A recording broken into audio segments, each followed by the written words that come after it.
Radhe. Happiness possible की तरफ से मैं सुमित भंडारी आपका स्वागत करता हूँ। आज का हमारा टॉपिक है दुख, अनहैप्पीनेस लाइफ में क्यों आती है। एक सिंपल सी फिलॉसफी है, आप इसको मान के चलो कि जैसे हम किसी बैंक से एक लोन ले लेते हैं और कल को हम किसी भी वजह से वो लोन को वापस नहीं कर पाए तो वो हमें रिमाइंडर्स आएंगे।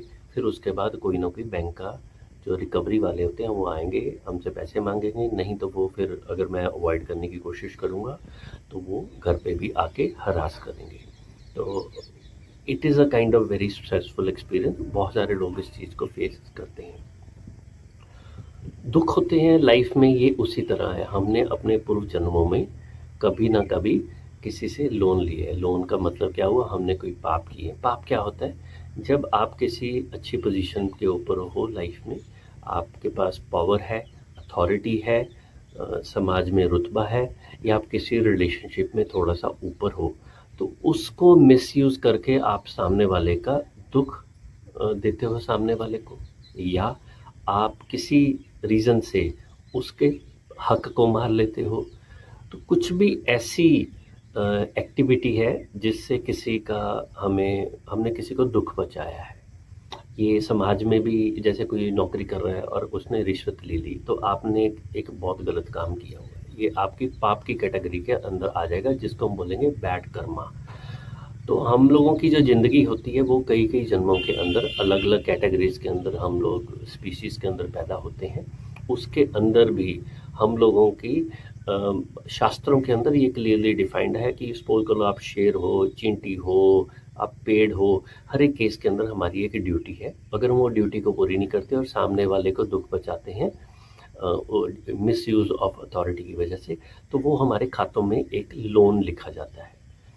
आज कोई पर्सन बचपन में I lost my father, right, life में एक ऐसा समय आया, I went through lot of trauma, कभी फाइनेंशियल लॉस हुआ, लोगों ने धोखे दिए, तो कई बार इस चीज़ के ऊपर एक ब्लेम गेम स्टार्ट हो जाती है इंसान की कि ये क्या यार मेरी गलती है या किसी ने मेरे साथ गलत किया। आज मेरी एज 50 प्लस है तो I have come at peace with this due to my spiritual background. पिछले कुछ सालों से आई गॉट स्पिरिचुअली एक्टिव।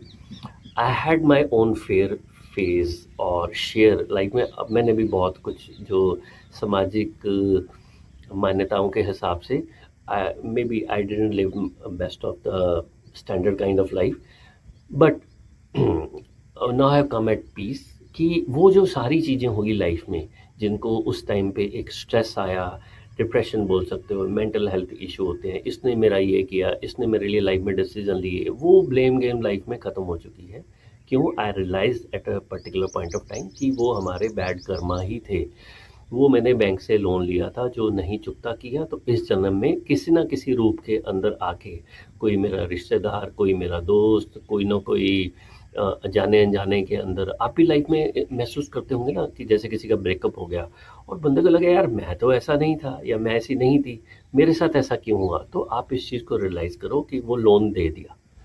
जो हमारा वो दुख का इंस्टेंस होता है, जैसे एस्ट्रोलॉजी में एक वर्ड यूज़ किया जाता है कि साढ़े सती। साढ़े सती में क्या होता है, वो जो आपके बैड कर्मा एक्यूमुलेट हुए हैं उसका 7 साल के अंदर, 7.5 साल के अंदर आपको लोन का भुगतान करने के लिए रिकवरी एजेंट 24 घंटे आपके सिर के ऊपर खड़े हैं। आपको कि यार पहला मेरा काम अच्छा चलता था, अब एकदम से लॉस में चला गया, रिकवरी हो रही है। कैसे रिकवरी होगी? वो मैनिफेस्टेशन, उस लोन जो किसी ने आपसे लोन लिया है वो आपको 3 या 4 रूपों में आपसे लिया जाता है। फाइनेंशियल लॉस किसी ना किसी के माध्यम से होगा। आपको उसके अंदर ये देखना कि मेरी गलती क्या थी। आपने ज़रूरत से ज़्यादा भरोसा कर लिया, वो लोन वाले आगे लेके चले गए, आपको दुख हुआ। फिजिकली पेन हुई, किसी को बीमारी हुई। बहुत सालों से लोग एसिडिटी की शिकायत थी, उन्होंने अपने खाने पीने को चेंज नहीं किया और एकदम से कैंसर हो गया।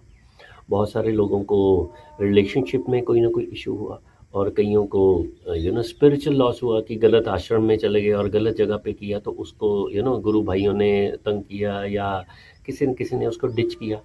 तो ये जो जहाँ पे भी एक दुख आता है, स्ट्रेस आता है, ट्रॉमा आता है, आप इस चीज़ को मान के चलो। अगर इस स्थिति में से निकलना है, ठीक है, पहली बात, दुनिया में आप अकेले नहीं हो। ये ऑलरेडी करोड़ों लोगों के ऊपर ऑलरेडी हो चुका है और आने वाले टाइम में होगा। ये हमारा देना था जो हमने दे दिया, इस चीज़ को अंडरस्टैंड करो। ये फ़िलॉसफ़ी नहीं है, बिलीफ की बात होती है, फेथ की बात होती है। वो सामने वाला पर्सन, जैसे किसी का ब्रेकअप हो गया तो वो 2 साल के अंदर लड़का या लड़की डिप्रेशन में चली गई। यार मेरे साथ मैं तो बड़ा अच्छा था, उसने किया। अरे वो उस पर्सन जिसके साथ आपका ब्रेकअप हुआ है या जिसने आपको फाइनेंशियल लॉस दिया, उसके रूप के अंदर आके वो मैनिफेस्टेशन हुई। किसी न किसी माध्यम से ही कुछ होता है ना, जैसे किसी इंसान की डेथ हो जाती है तो वो कहते हैं काल किसी न किसी का रूप लेके आता है।